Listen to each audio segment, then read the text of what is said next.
क्या आप अक्सर हड्डियों और घुटनों के दर्द से परेशान हैं?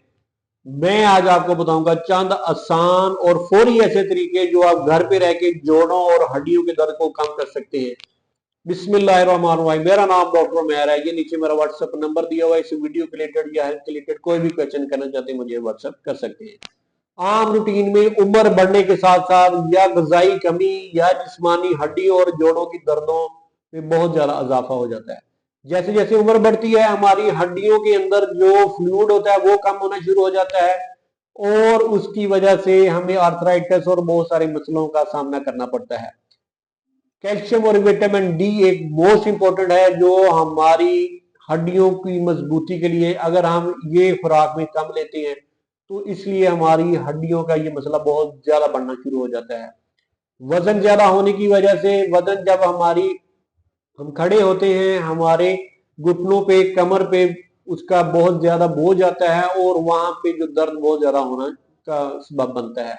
वर्जिश की कमी, बहुत ज्यादा लोग आजकल जो है वो हिलने डुलने से कासर हैं, अपनी एक्सरसाइज नहीं करते। खुदारा अपने आप को मूवमेंट में रखें, एक्सरसाइज लाजमी करें जिससे आपके जो अज़ा हैं वो मूव होते हैं, वहां पे खून की सर्कुलेशन बेहतर होती है। तो ये आपके लिए काफी हद तक ये मसला रिजोल्व करने में हेल्प आउट कर सकता है। अब वो कौन सा ऐसा आसान हल है? सबसे पहले हमें रूटीन की लाइफ में अपनी वो वाली डाइट लेके आनी जो हमारी कैल्शियम और विटामिन डी की कमी को पूरी करे। दूध, दही, पनीर, अंडा और सूरज में कम से कम रोशनी में आपने 20 से 30 मिनट आपने बैठना है, उससे आपको विटामिन डी मिलेगी। ये ऐसी चीजें हैं जो हम घर पे इस्तेमाल कर सकते हैं। एक दिन में नहीं, इंशाल्लाह 2 हफ्तों के इस्तेमाल से आपकी हड्डियों को खुद फील होगा कि यार वो स्ट्रॉन्ग हो रही है, बुरने से कम हो रही है।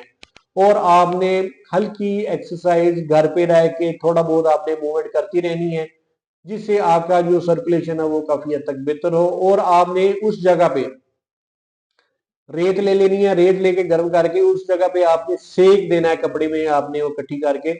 और सिकाई करने से वो जो खून खड़ा हो चुका होता है, वहां पे खून की सर्कुलेशन नहीं हो रही होती, वहां पे इन्फ्लेमेशन हो चुकी होती है, वो इंशाल्लाह बहुत जल्दी बेहतर होगी।